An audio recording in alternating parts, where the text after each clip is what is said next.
Hi, I'm Chris Overstreet, and I have opinions.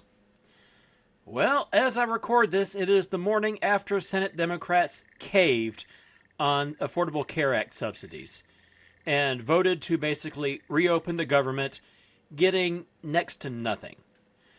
What they got for their deal was 3 votes for spending bills out of the 13 that need to be passed every year, including the one that will fund SNAP benefits until the end of September 2026. That's one thing. And they got an extension of the rest of the government until January 30th. And finally, they got, not written in the bill, just a pinky promise by the Republican Senate Majority Leader, they got a vote in the second week of December on a bill of their own choosing. No, they only get the vote. They do not get it passed. And it will take 60 votes to get it to the point where it can pass. And there's no way the Democrats can write a bill on the Affordable Care Act subsidies that will get 13 Republican votes in the Senate right now. Donald Trump won't permit that. So, for all practical purposes, this is about the same as they could have got a month ago and not shut down the government at all. This entire rigmarole, all the pain that we've gone through trying to get people to turn against the Republicans and get them to come to the negotiating table, all of it was completely wasted. In all honesty, I thought that this was going to be the outcome. In fact, I believe that there was no chance in hell that Republicans would ever vote to restore the ACA subsidies. Well, Chris, why didn't you say so? Because I'd hoped I was wrong. You see, I have opinions, but I don't share anything close to all of them on the internet.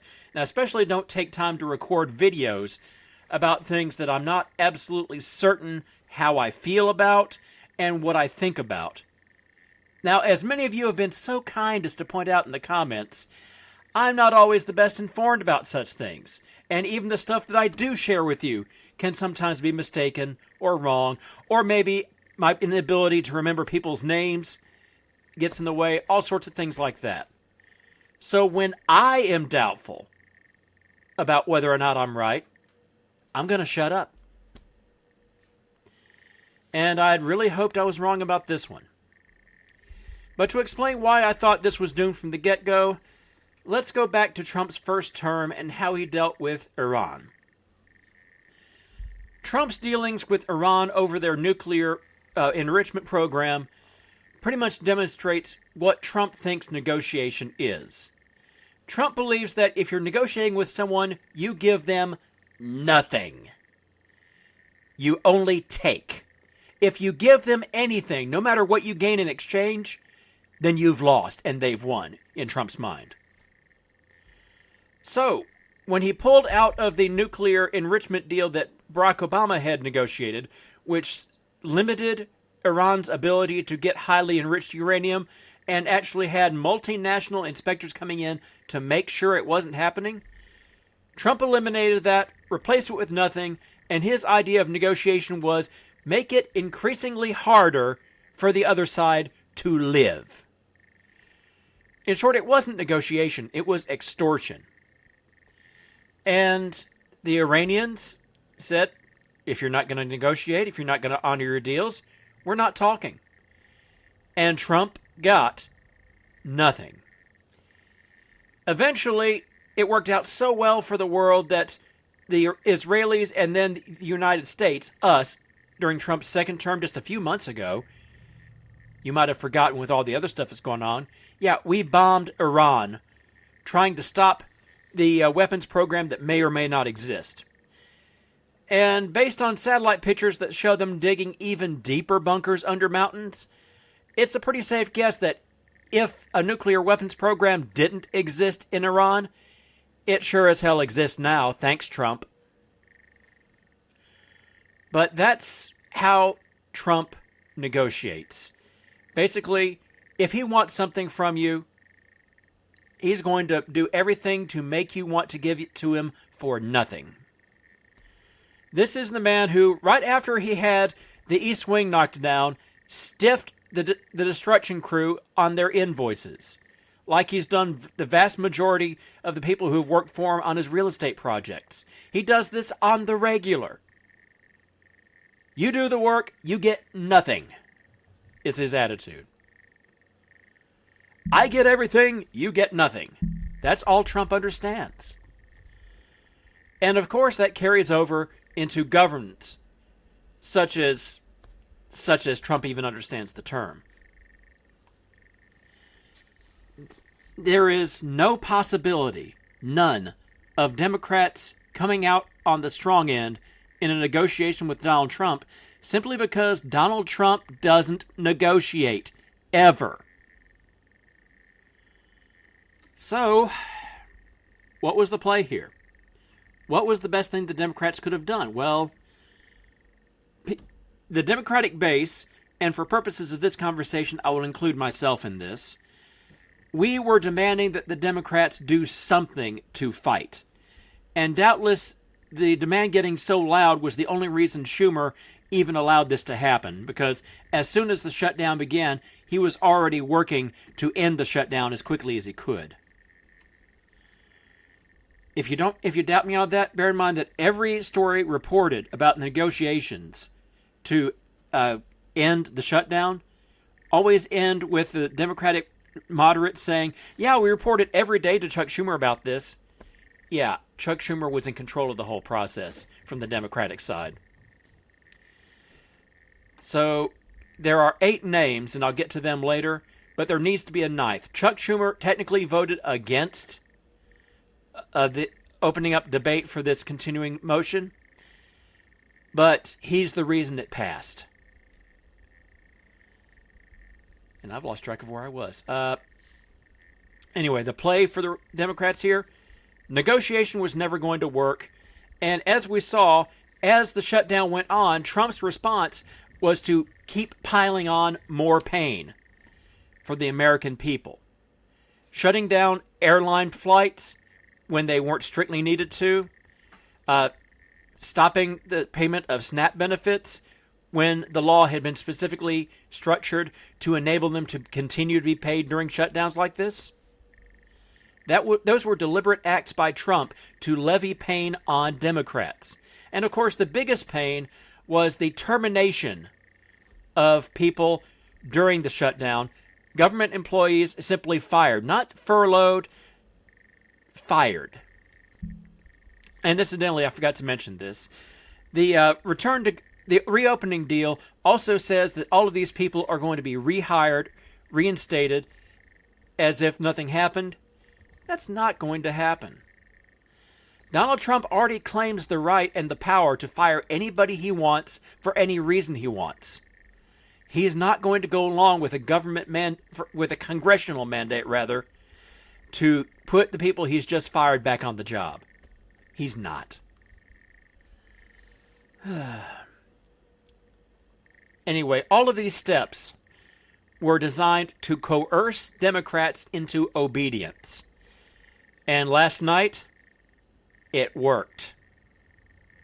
And the next time this comes up, the next time there's a budget resolution, he's going to do it again, and again, and again, until and unless he is stopped.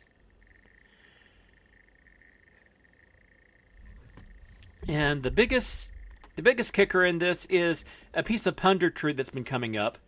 The idea that the reason that the Democrats caved in now was because a week ago actually, Donald Trump called for Senate Republicans to kill the filibuster. The filibuster being the rule that requires a 60-vote majority in order to bring up the actual vote on pretty much anything except stuff that is directly budget-related, plus one reconciliation budget thing per year, plus Senate nominations for the cabinet and for the courts, and well, there's a lot of exceptions. It's already shot through of holes, the filibuster is, and from my point of view, it would be better if the filibuster were gone completely, because the Democrats have used the filibuster as their excuse for doing practically nothing for decades. But yeah, there's the punditry. This was all about the filibuster because Democrats were afraid that Republicans would kill it. Because if the filibuster was gone, then Democrats would bear some responsibility for not being able to pass the crap that they ran on when they were campaigning.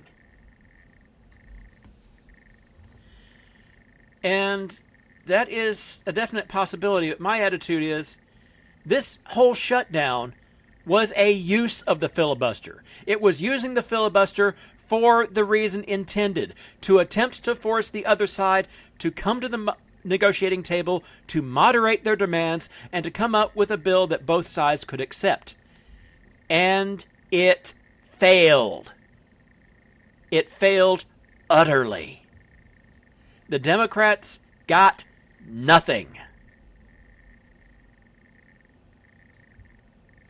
So, if the filibuster only works in Republicans' favor, if the Republicans can get whatever they want without having to worry about the filibuster, and everybody else gets nothing they want because of the filibuster, what reason is there for the filibuster to continue to exist?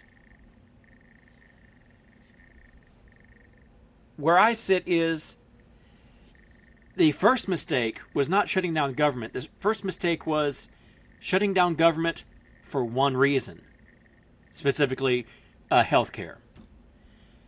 By choosing that as his negotiating point, Chuck Schumer basically took the opposition in the Senate to Trump and the Trump regime from being an existential threat to democracy to being political negotiation as usual. And God help me, in the past 25 years, government shutdowns have become business as usual in this country. Business as usual.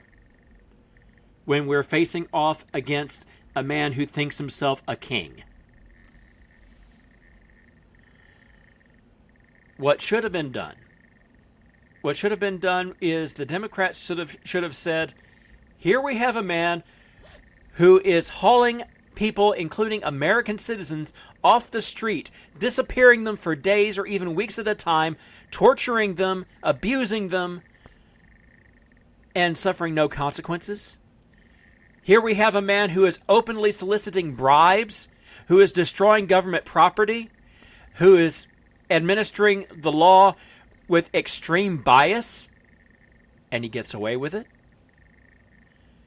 Here we have a man who is attempting to start one war after another, who is occupying several of our cities with federal troops. This is a fascist takeover in process. And the Democrats in the Senate should have said, this is a threat to our continued existence, and we will no longer cooperate. This is not a shutdown for negotiation. This is us saying, we will not vote for this.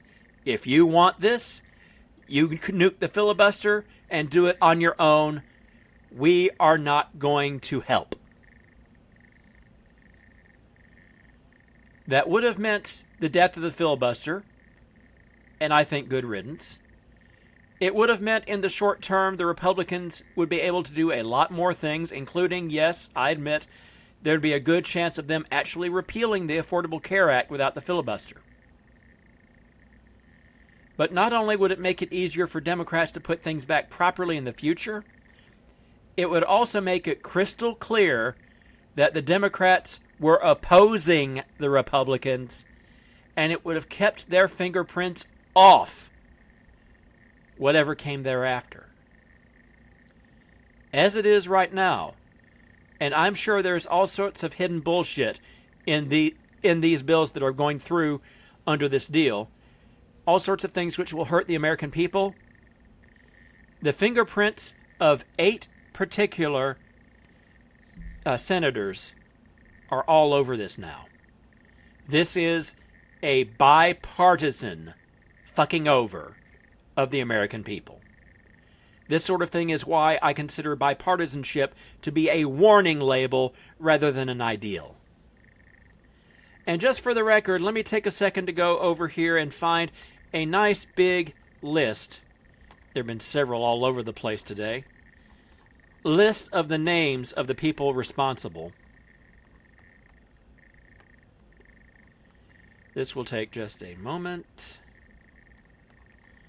Or rather, it won't necessarily take just a moment, but I'm not going to spend more than a couple more moments trying to find it.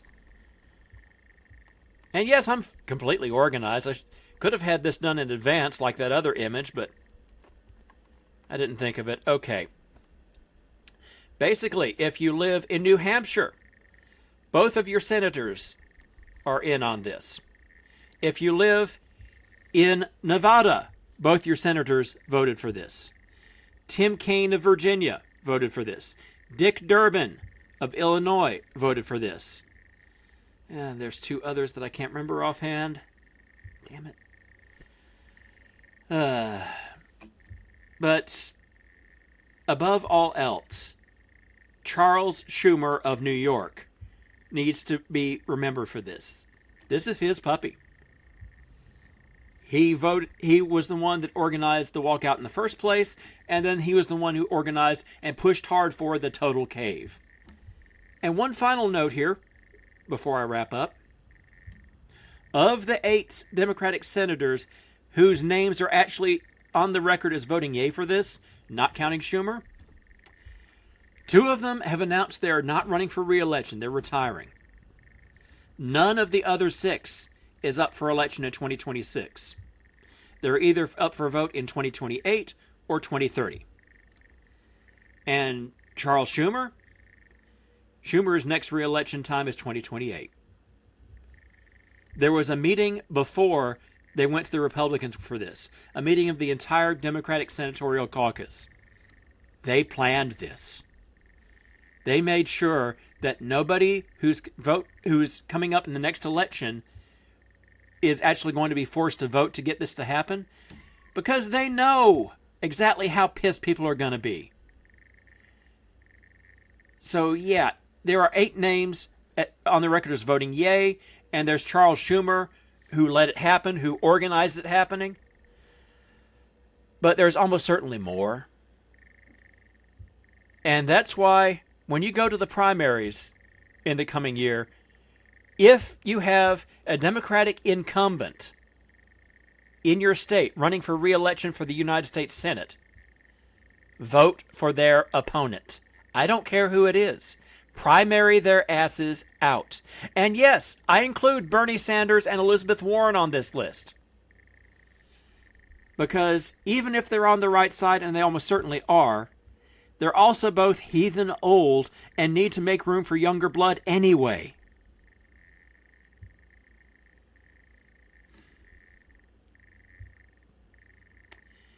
The Democrats last night caved. They folded. They blew it. They betrayed us. They betrayed us to the Republicans because they wanted to be able to fly home for Thanksgiving. Because the federal employees unions screamed at them to stop. They did it because they wanted to preserve the filibuster so they'd have an excuse to do nothing in the future. But most of all, they did it because they want to go along to get along.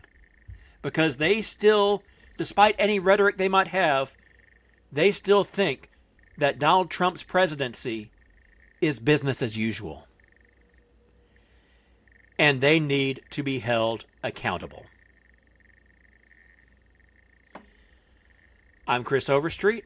I have opinions, and one of them is nuke the filibuster.